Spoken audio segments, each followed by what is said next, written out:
राजा की लड़की थी। हथनौर किला था यहाँ पे जी, शिव मंदिर के पास। वहाँ पे लड़की ब्याह के आई थी वो, कि मैं तो खाना भी नहीं खाती आपको दर्शन किए बगैर, पूजा किए बगैर। तो माता जी ने स्वप्न में दर्शन देकर कहा था कि मैं तेरे साथ चलूँगी बेटा। ਚੰਡੀਗੜ੍ਹ ਸ਼ਹਿਰ 400 ਮੀਟਰ ਦੀ ਉਚਾਈ ਦੇ ਉੱਤੇ ਸਥਿਤ ਮਾਂ ਜੈਂਤੀ ਦੇਵੀ ਸ਼ਰਧਾਲੂਆਂ ਦੀ ਖੁਸ਼ੀਆਂ ਤੋਂ ਲੈ ਕੇ ਖੁਸ਼ਹਾਲੀ ਤੱਕ ਦੀਆਂ ਸਾਰੀਆਂ ਮਨੋਕਾਮਨਾ ਪੂਰੀਆਂ ਕਰਦੀ ਹੈ। ਦੱਸ ਦਈਏ ਕਿ ਜੈਂਤੀ ਦੇਵੀ ਮਾਤਾ ਦਾ ਮੰਦਿਰ ਚੰਡੀਗੜ੍ਹ ਤੋਂ ਕਰੀਬ 12 ਤੋਂ 15 ਕਿਲੋਮੀਟਰ ਦੂਰ ਪਿੰਡ ਮਾਜਰੀ ਦੀ ਪਹਾੜੀ ਤੇ ਸਥਿਤ ਹੈ। ਇੰਨੀ ਦਿਨੀ ਚੈਤਰ ਨਰਾਤਿਆਂ ਦੇ ਦੌਰਾਨ ਮਾਤਾ ਦੇ ਦਰਸ਼ਨਾਂ ਲਈ ਲੋਕਾਂ ਦੀ ਇੱਥੇ ਭੀੜ ਲੱਗੀ ਰਹਿੰਦੀ ਹੈ। ਆਮ ਦਿਨਾਂ 'ਚ ਵੀ ਵੱਡੀ ਗਿਣਤੀ 'ਚ ਲੋਕ ਮਾਤਾ ਜੈਂਤੀ ਦੇਵੀ ਦੇ ਦਰਸ਼ਨਾਂ ਦੇ ਲਈ ਆਉਂਦੇ ਨੇ। ਮਾਤਾ ਜੈਂਤੀ ਦੇਵੀ ਦੇ ਦਰਸ਼ਨਾਂ ਲਈ ਸਿਰਫ ਚੰਡੀਗੜ੍ਹ ਹੀ ਨਹੀਂ ਸਗੋਂ ਹੋਰਨਾਂ ਸੂਬਿਆਂ ਤੋਂ ਵੀ ਲੋਕ ਇੱਥੇ ਪਹੁੰਚਦੇ ਨੇ। ਪਰ ਐਤਵਾਰ ਅਤੇ ਮੰਗਲਵਾਰ ਨੂੰ ਸ਼ਰਧਾਲੂਆਂ ਦੀ ਗਿਣਤੀ ਕਾਫੀ ਵੱਧ ਜਾਂਦੀ ਹੈ। ਮੰਨਿਆ ਜਾਂਦਾ ਹੈ ਕਿ ਇੱਥੇ ਸੱਚੇ ਮਨ ਨਾਲ ਕੀਤੀ ਹਰ ਇੱਛਾ ਪੂਰੀ ਹੁੰਦੀ ਹੈ ਤੇ ਇਹ ਮਾਤਾ ਰਾਣੀ ਫਕੀਰ ਨੂੰ ਵੀ ਰਾਜਾ ਬਣਾ ਦਿੰਦੀ ਹੈ। ਕਿਹਾ ਜਾਂਦਾ ਹੈ ਕਿ ਇਹ ਮੰਦਿਰ ਰਾਜਾ ਗਰੀਬਦਾਸ ਦੁਆਰਾ ਬਣਾਇਆ ਗਿਆ ਸੀ। ਇਸ ਮੌਕੇ ਮੰਦਿਰ ਦੇ ਪੁਜਾਰੀਆਂ ਨੇ ਦੱਸਿਆ ਕਿ ਮਾਤਾ ਦੀ ਪਿੰਡੀ 17ਵੀਂ ਸਦੀ 'ਚ ਹਥਨੌਰ ਰਿਆਸਤ ਦੇ ਰਾਜਕੁਮਾਰ ਦੇ ਵਿਆਹ ਦੇ ਸਮੇਂ ਹਿਮਾਚਲ ਪ੍ਰਦੇਸ਼ ਦੇ ਕਾਂਗੜਾ ਜ਼ਿਲ੍ਹੇ ਤੋਂ ਲਿਆਂਦੀ ਗਈ ਸੀ।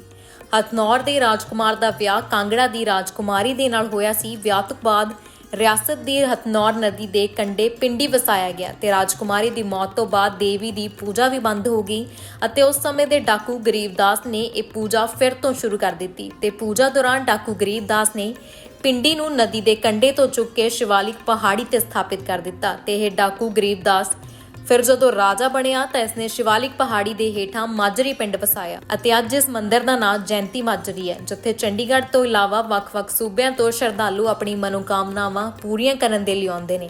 ਸ਼ਰਧਾਲੂਆਂ ਦੀ ਸੇਵਾ ਲਈ ਨਰਾਤਿਆਂ ਤੇ ਆਮ ਦਿਨਾਂ ਦੇ ਦੌਰਾਨ ਲੰਗਰ ਵੀ ਵਰਤਾਇਆ ਜਾਂਦਾ ਹੈ। ਉੱਥੇ ਹੀ ਮਨੋਕਾਮਨਾਵਾਂ ਪੂਰੀਆਂ ਹੋਣ ਤੋਂ ਬਾਅਦ ਸ਼ਰਧਾਲੂ ਆਪਣੀ ਇੱਛਾ ਦੇ ਅਨੁਸਾਰ ਮੰਦਿਰ ਦੀ ਮੁਰੰਮਤ ਵੀ ਕਰਵਾਉਂਦੇ ਨੇ। ਚੰਡੀਗੜ੍ਹ ਤੋਂ ਕਮਲ ਦੀ ਰਿਪੋर्ट ऑन एयर। जोत के सामने वाले पिंडी रूप में विराजमान है माता जयंती देवी जी। कांगड़े से आए हुए हैं जी। राजा की लड़की थी। हथनौर किला था यहाँ पे जी, शिव मंदिर के पास।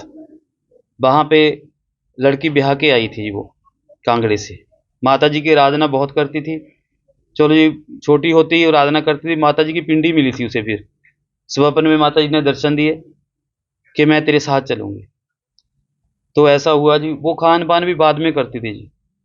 सुबह जो खाना खाते हैं ना जी, ब्रेकफास्ट करते हैं, वो भी बाद में करती। पहले माता जी की पूजा वगैरह करती थी सारा कुछ। उसके बाद जी चलो जी माता जी से बात हुई उसकी स्वप्न में कि मैं तो खाना भी नहीं खाती आपको दर्शन किए बगैर, पूजा किए बगैर।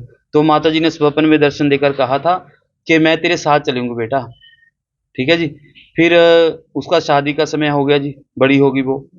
चलो जी, पिता ने उनकी शादी कर दी। यहाँ पे हथनौर किला था जी। उस राजा के 22 भाई थे जी। चलो जी, राजा ब्याह के ले आए जी।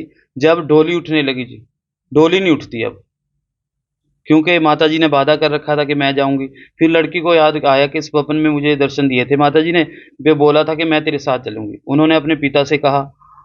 उनके पिता ने जी फिर अलग से डोली तैयार करवाई। माता जी की पिंडी रखी जी, जोत के सामने वाले हैं जो। माता जी की पिंडी रखी। पहले माता जी की डोली उठी, फिर उस लड़की की डोली उठी। हथनौर किला था जी, यहाँ पे आ गई जी वो, शिव मंदिर के पास।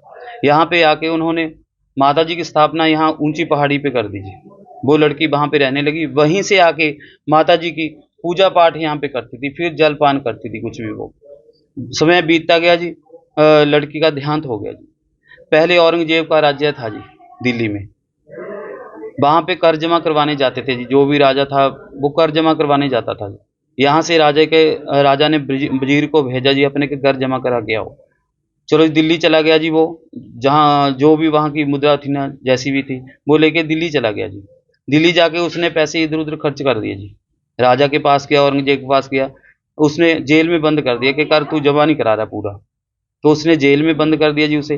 तो एक संतरी था बाहर खड़ा। उसने पूछा कि क्या बात है। कहता है ऐसे ऐसे बात हुई कि मैं वहाँ से आया, जयंती माजरी से आया हूँ, कर नहीं पूरा जमा करवा सका, मैंने पैसे खर्च दिए। तो उसने बोला कि मुझे जामनी दे किसी। फिर उसने माता जयंती देवी की जामनी दे के उससे संतरी से पैसे लिए और जमा करवा के आ गया जी। यहाँ पे आ गया जी। फिर वो पैसे लौटाने नहीं जाता। वो दुखी होकर बंदा यहाँ पे आ गया जी। संतरी वो पूछता हुआ यहाँ पे आ गया जी। यहाँ पे आके राजा से मिला। यहाँ पे सभी मुकर गए कि हमने तो लिए ही नहीं पैसे। ठीक है जी। चलो जी, बात हुई, वो मंदिर में आ गया जी, माता जी से प्रार्थना की, चलो लोगों ने कुछ ना कुछ करके उसे दे दिया जी, लेकिन उसने कुछ नहीं दिया। वो गलत कुछ कहने लगे माता के बारे में। फिर माता ने डाकू गरीबदास हुआ जी मनी माजरे में, उसको स्वप्न में दर्शन दिए कि तू ऐसा कर, इस पे राजा पे चढ़ाई कर हथनौर के। वो कहता माता जी मेरे पास 10-15 बंदे हैं, सारे डाकू हैं, मैं तो खाता हूँ पीता हूँ लूटता हूँ बस, और मुझे कुछ नहीं आता माता, मेरे पास इतने बंदे ही नहीं कि चढ़ाई कर दूँ उसके ऊपर। तो उसने माता जी को कहा, माता जी ने कहा उसको कि ऐसा कर तू चढ़ाई कर, मैं तेरे साथ हूँ। उसने चढ़ाई की जी, बच्चा बच्चा खत्म कर दिया जी। यहाँ से जो भी लड़की जिसके पेट में गर्भ था वो अपने मायके गई हुई थी, वो ही बचे हैं। अब बाबे की सोत है जी कुराली के पास, उनका परिवार है, बाकी सारा यहाँ पे खत्म हो गया था जी। फिर जो डाकू गरीबदास था जी, वो राजा बन गया जी यहाँ पे, जो मुद्रा वगैरह मिल गई यहाँ पे, खजाना मिल गया जी। फिर माता जी ने स्वप्न में दर्शन दिए उसको कि ऐसा कर, तूने नरसंहार बहुत किया है, तू ऐसा कर अब कोई गाँव बसा। उसने फिर मुल्लापुर गरीबदास बसाया था जी। ये माता जी की कथा है।